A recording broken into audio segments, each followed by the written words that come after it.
So I really wasn't expecting to jump back into Modern Warfare 2 coverage here this soon. With Warzone Season 4 coming out today, this weekend's schedule is jam-packed with content coverage for the new experiences in there, but today, a report came out that we just gotta touch on because it's one of the biggest curveballs that we've seen yet in regards to Modern Warfare 2 and the now rumored standalone mode of DMZ.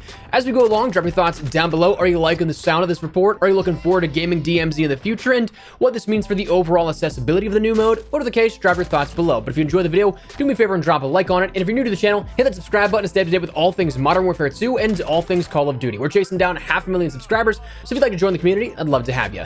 And finally, today's video is brought to you in part by Eclipse.gg, but more on them in just a bit. So, DMZ, we've talked about it for a while now. It's been rumored to be that passion project from Infinity Ward outside of their traditional offering, just as Warzone was in 2019 and 2020. But while it was rumored this mode has been in development for 4 years, getting cut even for Modern Warfare 2019, the anticipation built as we learned more and more about it. I don't want to touch too heavily on the specifics because we've done that multiple times on the channel already, but if you're new here, you haven't heard about this rumored DMZ mode, think Escape from Tarkov, but Call of Duty. Escape from Tarkov is a looter shooter in which you drop in with the goal to acquire more items for your inventory while extracting at the very end, avoiding enemies who may be trying to take you down for your loot and claiming it as their own. You drop in and what you have is what you risk losing upon death should you get taken out. What you extract with though just bolsters that ever-expanding inventory. It's a real risk-reward game mode, but like I said, this is comparable to Escape from Tarkov, and it seems like Infinity Ward in the last few years has wanted to sort of breathe the Call of Duty life into other spaces of play. Battle Royale was not a new thing with Warzone, and the looter-shooter genre is the same. That's already established. However, either to my sheer ignorance on the subject or lack of games that I've seen blown up, that looter-shooter genre is severely less saturated. It means that there's much larger avenue for growth for Call of Duty, potentially even commanding the market share. But we learned all about this over the last few months, and it was rumored to be that third mode that we'd see within Modern Warfare 2 at launch, until we learned contradicting information straight from the source at Infinity Ward. During the pre-reveal briefings for Modern Warfare 2, Infinity Ward confirmed that Spec Ops will be returning in Modern Warfare 2, with more information on co-op being announced at a later date. So if we thought Spec Ops was being removed for DMZ and DMZ wasn't mentioned at all, well, what the heck is happening? That took the conversation in a completely different direction, with then the Ghost of Hope, an insider we've talked about here on the channel before, stating that the project was indeed delayed and that it would not be coming at launch, but instead in 2023 at some point. And that's kind of where we really left off. Question marks and all. That is, until today. Today, insider Ralph's Valve published an article that just from the title absolutely annihilates the basis of what we may be thinking of and what we thought we expected. Entitled Modern Warfare 2 Tarkov-inspired mode to release 2023 free to play. So there we have it, that massive curveball that instead of making it as a side mode, it can become its own standalone thing that gets to live, breathe, and potentially even exceed that limitation of what I'd imagine is just a standard game cycle of support. Now, that report further pushed that the rumored RPG title, currently named Project Nexus, has since become high priority across Infinity Ward. Virtually every Activision-owned studio is now contributing to the free-to-play project, acting in auxiliary to the online title, that being Modern Warfare 2, the campaign, multiplayer, and Spec Ops experiences.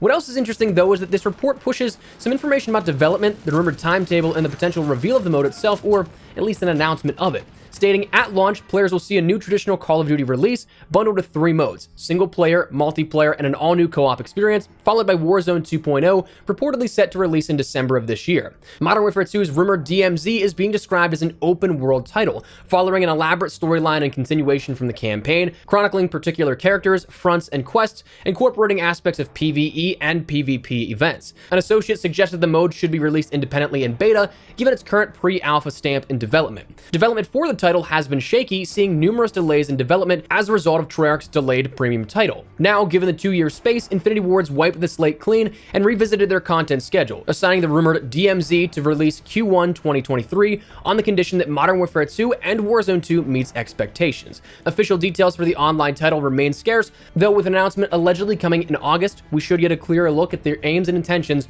regarding the brand new mode. Now, I want to break all of that down because there is a lot to digest here for that, but before we do, a quick message message from today's sponsor, Eclipse.gg. Eclipse is an amazing all-in-one AI-powered solution for beginner or professional content creators, generating and editing highlights from any stream with a click of a button, and with no download required. Supporting games like Warzone, Apex Legends, Fortnite, and nearly every other major title on the market, if you want to share your multi-kills, team wipes, victories, or more, Eclipse makes that easy. Sign up is easy and free, absolutely nothing required, and from there you can link your Twitch, Facebook, YouTube, and more, and the tool will start to get to work. Starting this past week, Eclipse released the weekly showcase feature that showcases your best clips from the week, ready to go and ready to share.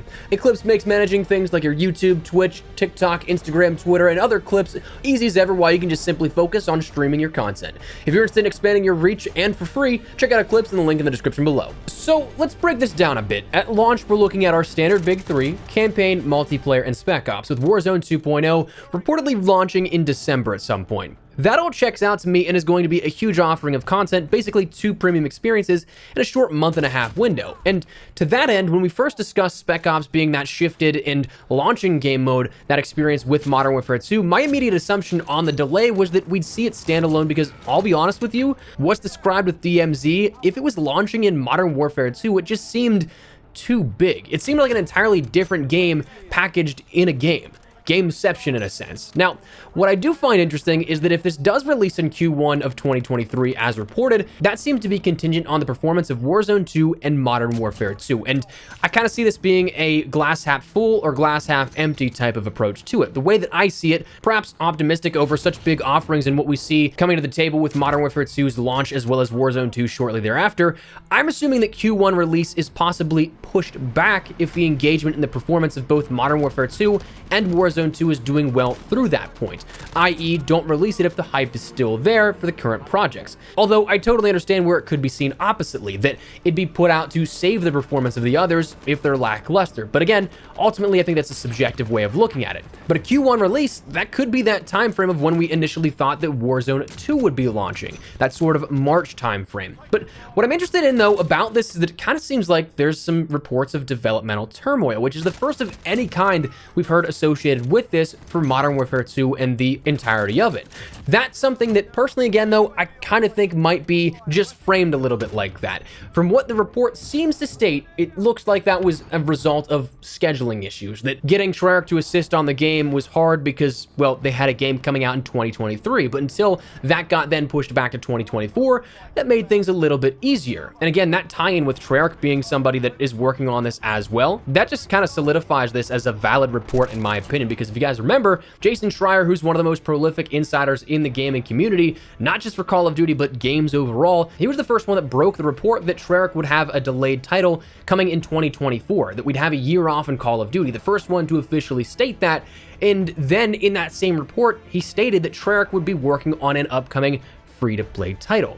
So matching that up with Ralph's report, that checks out. Now, the final thing that I want to touch on is the prospect of this launching in beta. We've talked about this before, so again, kind of just a quick recap, don't want to go too far into it. But if you hear that something's launching in beta, should you be concerned?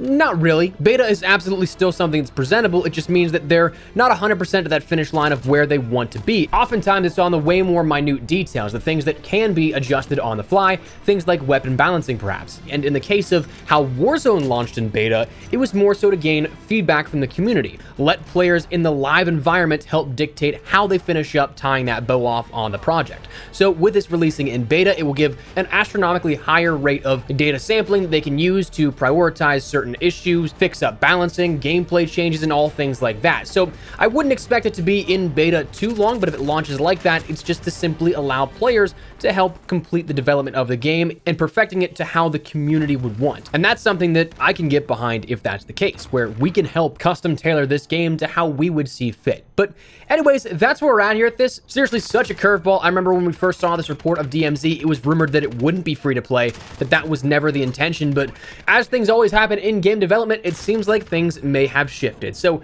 that's where we're at with this. I'd love to get your thoughts and feedback down in the comment section down below. Are you guys looking forward to the now potential free-to-play DMZ mode, or are you just looking to learn a little more? Whatever the case, drop your thoughts below. But if you enjoyed the video, do me a favor and drop a like on it. And if you're new to the channel, hit the subscribe button so you don't miss a single thing regarding all things Modern Warfare 2, DMZ, and anything COD related. We'll keep the day with all of it. That said, thanks so much for watching. My name is Espresso. I'll see you guys later.